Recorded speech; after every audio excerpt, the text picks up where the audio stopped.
Hola a todos, buenos días, buenas tardes, buenas noches, según quien me vea. El día de hoy les voy a presentar el proyecto EIBET, el cual en este semestre fue analizar el amperímetro de manera que usa corriente directa y es analógico. Primeramente vamos a dividir el video en dos partes. Les voy a explicar eh, de manera resumida todo lo que se hizo para hallar el proyecto y después vamos a pasar a mostrarles en mi computador las distintas operaciones o procesos que se hizo para hallar el cálculo de la corriente que se pudo medir en los debidos circuitos y distintas formas de verlo. Bueno, sin más rodeos, vamos a empezar con esta parte que es la explicación superficial. ¿Listo? Listo, estamos aquí de nuevo. Les pido mil disculpas, ahorita no tengo webcam o cámara de video en el PC, así que voy a narrarles y a describirles cómo fue el procedimiento entonces del proyecto. Bien, aquí tenemos el documento, como lo ven, pues bueno, empecemos por el inicio, valga la redundancia.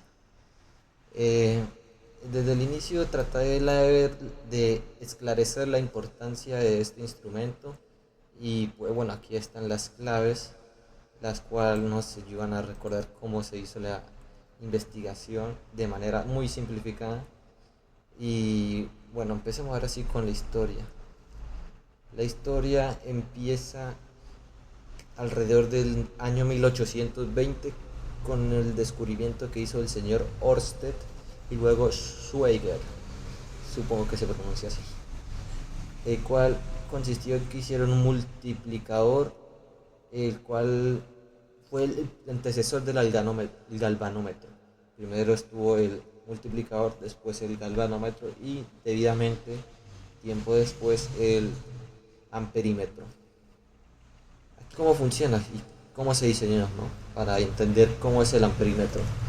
El corazón de estos instrumentos es son unas bobinas que se mueven en cuanto a campo magnético, lo cual ya hemos visto previamente en cursos de física, y esto permite medir las corrientes más grandes, las cuales aguantan dichas bobinas. Para esto necesitamos las famosas resistencias que a partir de ahora llamaremos shunt, que están en paralelo, las cuales desvían la mayor parte de la corriente y permiten así entonces medir la corriente, valga la redundancia, que pasa por ellas. En el proyecto diseñamos un amperímetro con una bobina de 100 ohmios que mide hasta 1 miliamperio y le pusimos dos escalas, una de 10 miliamperios y otra de 100 miliamperios. Para cada una calculamos la resistencia de shunt necesaria. Ya vamos, la primera R sub S de 1 y R sub S de 2. Y claro, es muy importante que la resistencia interna en total de todo el amperímetro está en la escala de R subamperio de 1 y R subamperio de 2 respectivamente. Pasemos al caso de estudio. En cuanto al error de carga a la hora de medirlo, como se ve en el ejemplo práctico, tenemos un circuito simple, una fuente de 1 voltio, una resistencia de carga de alrededor de 125 ohmios sin el amperímetro y la corriente verdadera aquí debería de ser en 8 miliamperios. En el número 1, en un circuito ideal, eh, como lo pueden ver en esta imagen, la cual fue hecha por mí en Simulink, este primer circuito representa una medición muy ideal, en la cual hay la fuente, la resistencia de carga, hay un sensor de corriente y un display que nos muestra el resultado, y por supuesto el server configuration, y el cual nos da la función, y la referencia tierra que nos indica el voltaje cero, como ya hemos visto, el nodo con voltaje cero. Simulamos todo esto, nos debería dar alrededor de 8 miliamperios, que se calcula de la siguiente manera. Les muestro en este momento cómo es el código que se hizo. Pueden leerlo, pero francamente es muy intuitivo. Ahí dejé los comentarios, las líneas de código con el comentario que indica cómo se hizo. Y como puedes ver en los resultados del código, nos dio 8 miliamperios, alrededor de eso. ¿Listo? Ahora pasemos al escenario 2, amperímetro en acción y en un error.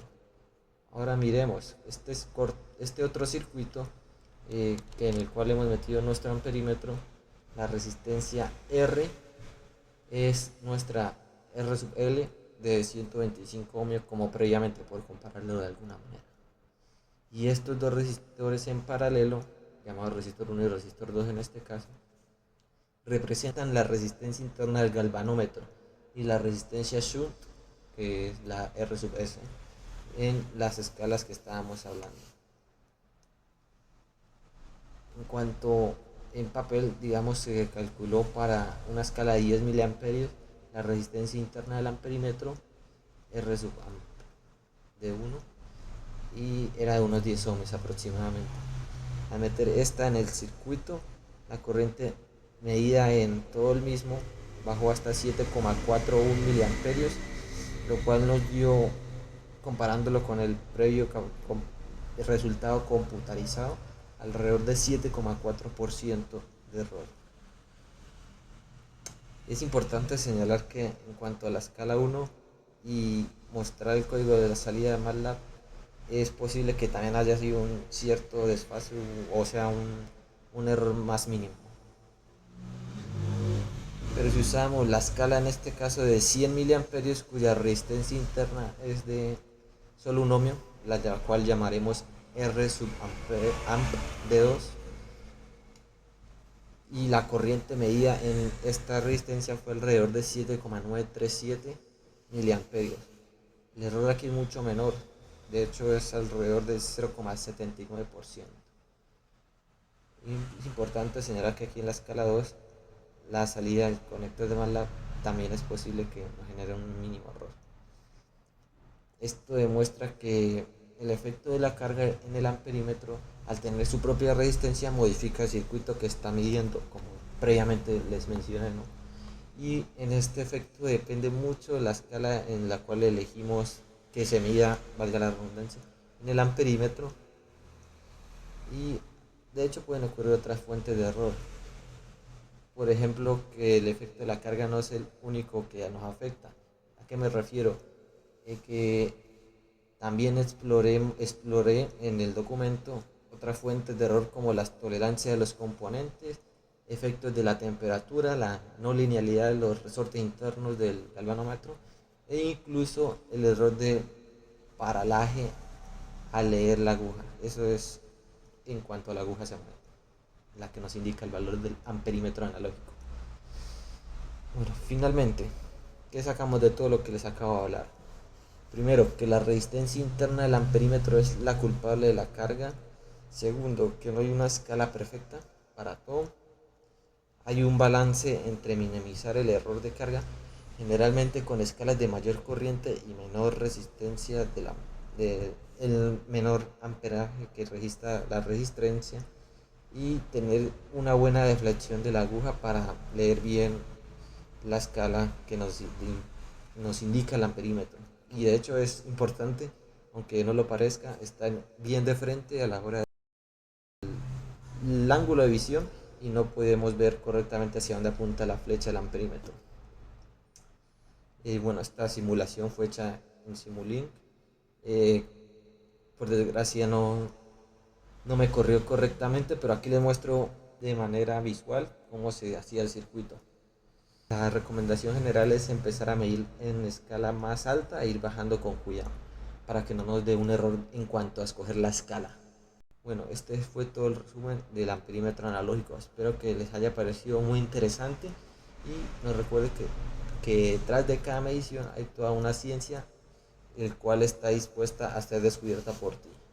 Gracias por ver y nos vemos hasta la próxima.